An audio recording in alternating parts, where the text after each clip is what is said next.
अध्याय 22 सर्प विष से रक्षा। श्री बाला साहेब मिरिकर, श्री बापू साहेब बूटी, श्री अमीर शक्कर, श्री हेमाड पंत। बाबा के विचार। बाबा की सर्प मारने पर सलाह। श्री साईं बाबा का ध्यान कैसे किया जाए। उस सर्वशक्तिमान की प्रकृति अगाध है जिसका वर्णन करने में वेद और सहस्त्रमुखी शेषनाग भी अपने को असमर्थ पाते हैं। भक्तों की रुचि स्वरूप वर्णन से नहीं, उनकी तो दृढ़ धारणा है कि आनंद की प्राप्ति केवल उनके श्री चरणों से ही संभव है। उनके चरण कमलों के ध्यान के अतिरिक्त उन्हें अपने जीवन के सर्वोच्च लक्ष्य की प्राप्ति का अन्य मार्ग विदित ही नहीं। हेमाड पंत भक्ति और ध्यान का जो एक अति सरल मार्ग सुझाते हैं वह है कृष्ण पक्ष के आरंभ होने पर चंद्र कलाएँ दिन प्रतिदिन घटती जाती हैं तथा उनका प्रकाश भी क्रमशः क्षीण होता जाता है और अंत में अमावस्या के दिन चंद्रमा के पूर्ण विलीन रहने पर चारों ओर निशा का भयंकर अंधेरा छा जाता है। परंतु जब शुक्ल पक्ष का प्रारंभ होता है तो लोग चंद्र दर्शन के लिए अति उत्सुक हो जाते हैं।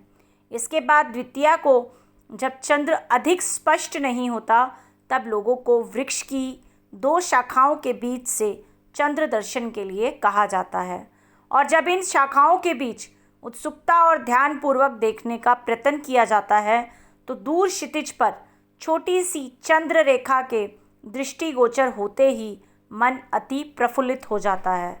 इसी सिद्धांत का अनुमोदन करते हुए हमें बाबा के श्री दर्शन का भी प्रयत्न करना चाहिए।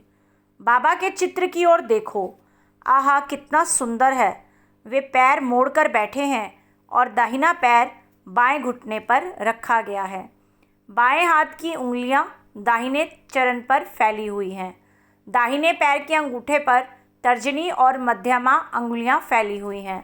इस आकृति से बाबा समझा रहे हैं कि यदि तुम्हें मेरे आध्यात्मिक दर्शन करने की इच्छा हो तो अभिमान शून्य और विनम्र होकर उक्त दो उंगलियों के बीच वे मेरे चरण के अंगूठे का ध्यान करो।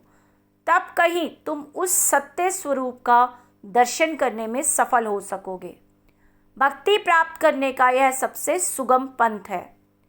अब एक क्षण श्री साईं बाबा की जीवनी का अवलोकन करें। साईं बाबा के वास से ही शिरडी तीर्थ स्थल बन गया। चारों ओर से लोगों की भीड़ वहाँ प्रतिदिन बढ़ने लगी तथा धनी और निर्धन सभी को किसी न किसी रूप में लाभ पहुँच रहा है। बाबा के असीम प्रेम, उनके अद्भुत ज्ञान भंडार और सर्वव्यापकता का वर्णन करने की सामर्थ्य किसे है। धन्य तो वही है जिसे कुछ अनुभव हो चुका है। कभी कभी वे भ्रम में निमग्न रहने के कारण दीर्घ मौन धारण कर लिया करते थे। कभी दृष्टांत देते तो कभी हास्य विनोद किया करते थे। कभी सरल चित्त रहते तो कभी क्रोध भी हो जाया करते थे। भक्तों को उनके मुखमंडल के अवलोकन, वार्तालाप करने और लीलाएं सुनने की इच्छाएं सदा अतृप्त ही बनी रहती। फिर भी हम फूले ना समाते थे। जल वृष्टि के कणों की गणना की जा सकती है, वायु को भी चर्म की थैली में संचित किया जा सकता है, परंतु बाबा की लीलाओं का कोई भी अंत ना पा सकता।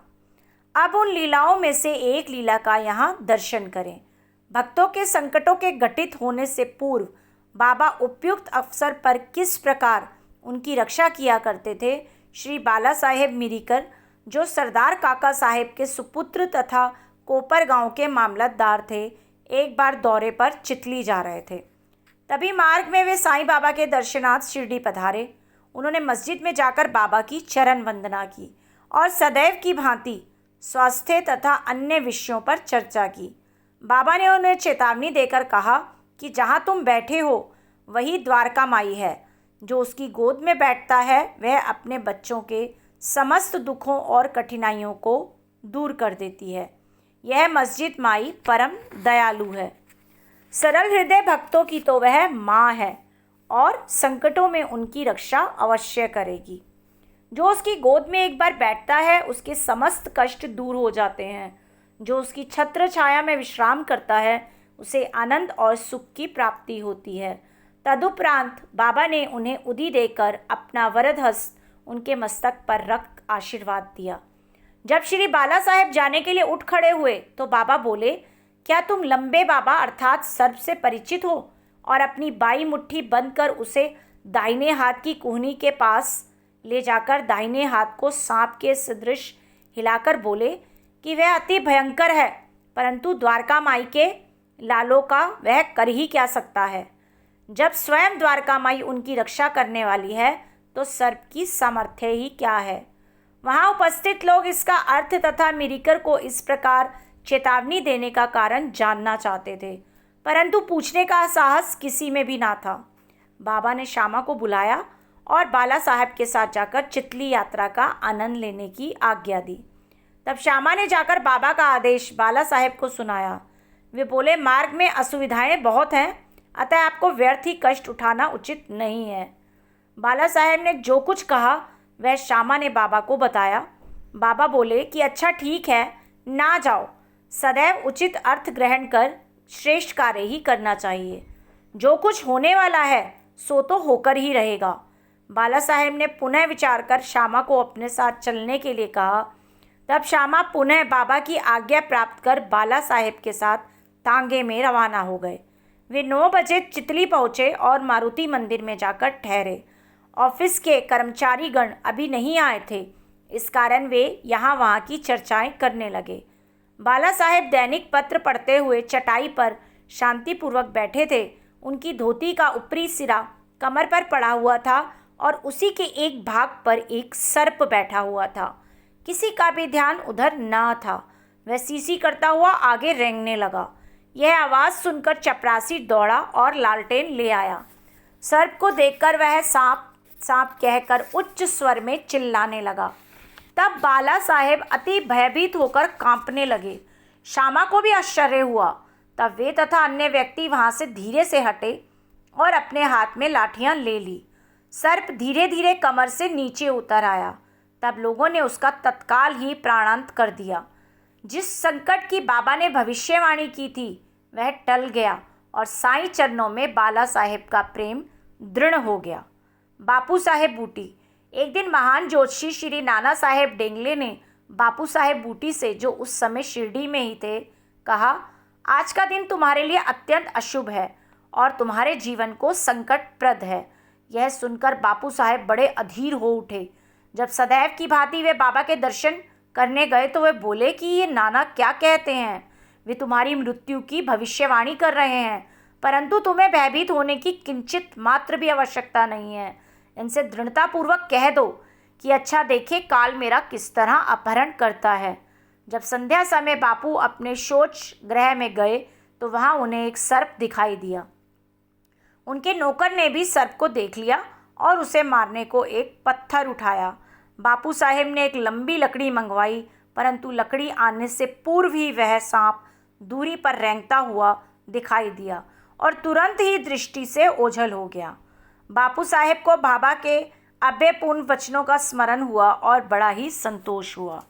अमीर शक्कर कोहाले गांव का निवासी था, जो कोपर गांव तालुके में है। वह जाति का कसाई था और बांद्रा में दलाली का धंधा किया करता था। वह प्रसिद्ध व्यक्तियों में से एक था। एक बार वह गठिया रोग से अधिक कष्ट पा रहा था। जब उसे खुदा की स्मृति आई तब काम धंधा छोड़कर वह शिरडी आया और बाबा से रोग निवृत्ति की प्रार्थना करने लगा। तब बाबा ने उसे चावड़ी में रहने की आज्ञा दे दी। चावड़ी उस समय एक अस्वस्थ्यकारक स्थान होने के कारण इस प्रकार के रोगियों के लिए सर्वथा अयोग्य थी। गांव का अन्य कोई भी स्थान उसके लिए बेहतर होता, परंतु बाबा के शब्द तो निर्णयात्मक तथा मुख्य औषधि स्वरूप थे। बाबा ने उसे मस्जिद में ना आने दिया और चावड़ी में ही रहने की आज्ञा दी। वहाँ उसे बहुत लाभ हुआ। बाबा प्रातः और सायंकाल चावड़ी से निकलते थे तथा एक दिन के अंतर से जुलूस के साथ वहाँ आते और वहीं विश्राम किया करते थे। इसलिए अमीर को बाबा का सानिध्य सरलतापूर्वक प्राप्त हो जाया करता था। अमीर वहाँ पूरे 9 मास रहा। जब किसी अन्य कारणवश उसका मन उस स्थान से उब गया तब रात्रि में वह चारों ओर से चोरी से उस स्थान को छोड़कर कोपर गांव की धर्मशाला में जा ठहरा। वहां पहुंचकर उसने वहां एक फकीर को मरते हुए देखा जो पानी मांग रहा था। अमीर ने उसे पानी दिया, जिसे पीते ही उसका देहांत हो गया। अब अमीर की कर्तव्य विमूढ़ हो गया। उसे विचार आया कि अधिकारियों को इसकी सूचना दे दूं तो मैं ही मृत्यु के लिए उत्तरदायी ठहराया जाऊंगा और प्रथम सूचना पहुंचाने के नाते मुझे अवश्य इस विषय की अधिक जानकारी होगी। सबसे प्रथम मैं ही पकड़ा जाऊंगा। तब बिना आज्ञा शिरडी छोड़ने की उतावली पर उसे बड़ा पश्चाताप हुआ। उसने बाबा से मन ही मन प्रार्थना की और शिरडी लौटने का निश्चय कर उसी रात्रि बाबा का नाम लेते हुए पौ फटने से पूर्व ही शिरडी वापस पहुंचकर चिंता मुक्त हो गया। फिर वह चावड़ी में बाबा की इच्छा और आज्ञानुसार ही रहने लगा और शीघ्र ही रोग मुक्त हो गया। एक समय ऐसा हुआ कि अर्धरात्रि को बाबा ने जोर से पुकारा कि ओ अब्दुल, कोई दुष्ट प्राणी मेरे बिस्तर पर चढ़ रहा है। अब्दुल ने लालटेन लेकर बाबा का बिस्तर देखा, परंतु वहाँ कुछ भी ना दिखा। बाबा ने ध्यानपूर्वक सारे स्थान का निरीक्षण करने को कहा और वे अपना सटका भी जमीन पर पटकने लगे। बाबा की यह लीला देखकर अमीर ने सोचा कि हो सकता है कि बाबा को किसी सांप के आने की आशंका हुई हो। दीर्घकाल तक बाबा की संगति में रहने के कारण अमीर को उनके शब्दों और कार्यों का अर्थ समझ में आ गया था। उन्होंने अपने बिस्तर के पास कुछ रेंगता हुआ देखा। तब उन्होंने अब्दुल से बत्ती मंगवाई और एक सांप को कुंडली मारे हुए वहाँ बैठे देखा, जो अपना फन हिला रहा था। फिर वह सांप तुरंत ही मार डाला गया।